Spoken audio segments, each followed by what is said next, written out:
Good morning everybody. आज का हमारा सेशन है सेल्फ अवेयरनेस के बारे में। और इस सेशन के अंदर हम पढ़ेंगे पर्सनालिटी एंड पर्सनल ट्राइट्स, यानी व्यक्तित्व और व्यक्तित्व के लक्षण जो होते हैं। तो सबसे पहले ये शब्द जो आपको दिख रहा है पर्सनालिटी, इसको हिंदी में कहा जाता है व्यक्तित्व, राइट। तो जो हमारा व्यक्तित्व होता है वो बनता है हमारे विचारों से, भावनाओं से और हमारे व्यवहार से, राइट। और जो पर्सनल ट्राइट्स होते हैं यानी एक व्यक्तित्व के लक्षण होते हैं, वो हमारे सोचने और समझने की एबिलिटी से पैदा होते हैं।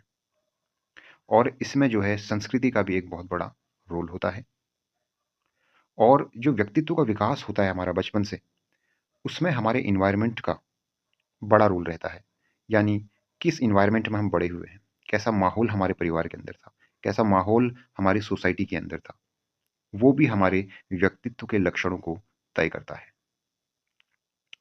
तो आगे हम बात करेंगे 5 फैक्टर मॉडल के बारे में, राइट।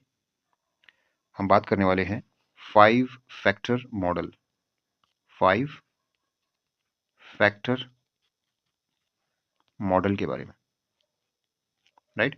इसको शॉर्ट फॉर्म में या एब्रीविएशन के फॉर्म में FFM भी कहा जाता है, राइट। FFM मॉडल भी इसको कई बार कहा जाता है। तो किसी भी व्यक्ति के जो है पर्सनैलिटी को जानने के लिए या पर्सनल ट्राइट्स को जानने के लिए FFM मॉडल का इस्तेमाल किया जाता है। और हमारे दुनिया में जो है जितने भी लोग हैं, वो कहीं ना कहीं जो उनका व्यक्तित्व है वो 5 फैक्टर मॉडल से मेल खाता है। चाहे हम हो या चाहे आप हो, कोई भी व्यक्ति है तो, या किसी भी व्यक्ति का जो व्यक्तित्व है वो कहीं ना कहीं FFM या 5 फैक्टर मॉडल से मेल खाता है। तो सर्वप्रथम जो 5 फैक्टर मॉडल है, उसके अंदर जो पहला व्यक्तित्व है या पहली पर्सनैलिटी है वो है आपका ओपननेस, राइट। पहली पर्सनैलिटी है आपकी ओपननेस, यानी इसको हिंदी में कहेंगे खुलापन। तो ऐसे व्यक्तित्व के जो लोग होते हैं वो खुले व्यक्तित्व वाले होते हैं, रचनात्मक होते हैं, जिज्ञासु होते हैं, सक्रिय होते हैं, काफ़ी एक्टिव होते हैं, लचीले होते हैं यानी फ्लेक्सिबल होते हैं, किसी भी सिचुएशन में अपने आप को अडॉप्ट कर लेते हैं। और साहसी होते हैं, ब्रेव होते हैं, यानी कोई भी कदम, कोई भी एक्शन उठाना हो तो वो आसानी से उठा लेते हैं, राइट। तो ये पर्सनैलिटी सबसे अच्छी मानी जाती है, राइट। और जो सेकंड पर्सनैलिटी होती है आपकी, वो होती है कॉन्साइसियसनेस, राइट। कॉन्साइसियसनेस, ये थोड़ा सा कॉम्प्लिकेटेड वर्ड भी लगता है, राइट। तो इसको ऐसे समझेंगे कॉन्साइसियसनेस, राइट। कॉन्साइसियसनेस, इसको कहते हैं हिंदी में कर्तव्यनिष्ठ। यानी कोई भी व्यक्ति जो होता है कर्तव्यनिष्ठ होता है, यानी वो अपने अंतर आत्मा की आवाज को सुन करके ही सारे काम करता है, कोई बाहरी इन्फ्लुएंस में आकर के कोई भी एक्शन नहीं लेता है, राइट। उसी को कहते हैं आपका कॉन्सियसनेस। तो जो व्यक्ति अपने अंतर आत्मा की आवाज को सुनते हैं और उसी के बेस पर जो है एक्शन लेते हैं, तो वो इस व्यक्तित्व के लोग होते हैं। उसके बाद जो थर्ड आता है आपका, वो आता है एक्स्ट्रा वर्जन। तो एक्स्ट्रा वर्जन जो होता है वो बहुर्मुखी होते हैं और जो अपने आसपास के लोगों के साथ बातचीत करना पसंद करते हैं और आमतौर पर बहुत ज़्यादा बातूनी होते हैं और आसानी से घुल मिल जाते हैं, जिसको कई बार एक्सट्रोवर्ट भी कहते हैं। कई बार हम कहते हैं ना, यार ये तो बड़ा एक्सट्रोवर्ट है, यार हर किसी से घुल मिल जाता है, जो ज़्यादा शर्मीला नहीं होता है, right. That is called the extraversion personality होती है।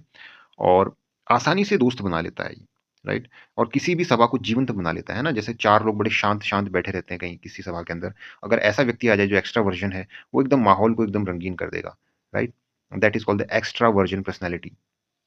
And the fourth is the agreeableness. तो ऐसे जो व्यक्तित्व के लोग होते हैं वो बेसिकली लोगों से एग्री हो जाते हैं, ज़्यादा बहस नहीं करते हैं और आसानी से जो है लोगों की बातों को मान जाते हैं, काफ़ी सहयोगी होते हैं और आमतौर पर सहानुभूतिपूर्ण होते हैं, यानी सिंपैथी होती है इनके अंदर काफ़ी। और नेक्स्ट है आपका न्यूरोटिसिज्म, राइट। जो पांचवा पर्सनैलिटी का ट्राइट है उसको कहते हैं न्यूरोटिसिज्म। तो इसे कहते हैं मनोविक्षुब्धता। ये सबसे खराब मानी जाती है और ये किसी के अंदर होनी भी नहीं चाहिए, राइट। तो ये जो होती है आपकी, वो जैसे किसी के अंदर होती है शर्म होता है, आत्मसंदेह होता है किसी के अंदर, राइट।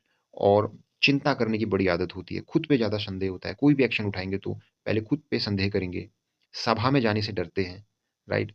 और भावनाओं की तरफ यानी जल्दी भावुक हो जाते हैं, राइट। ऐसे लोग जल्दी सुसाइडल भी टेंडेंसीज में देखी जाती है और नकारात्मक भावनाओं की तरफ इनका ज़्यादा झुकाव होता है, उसी को कहते हैं न्यूरोटिसिज्म, राइट।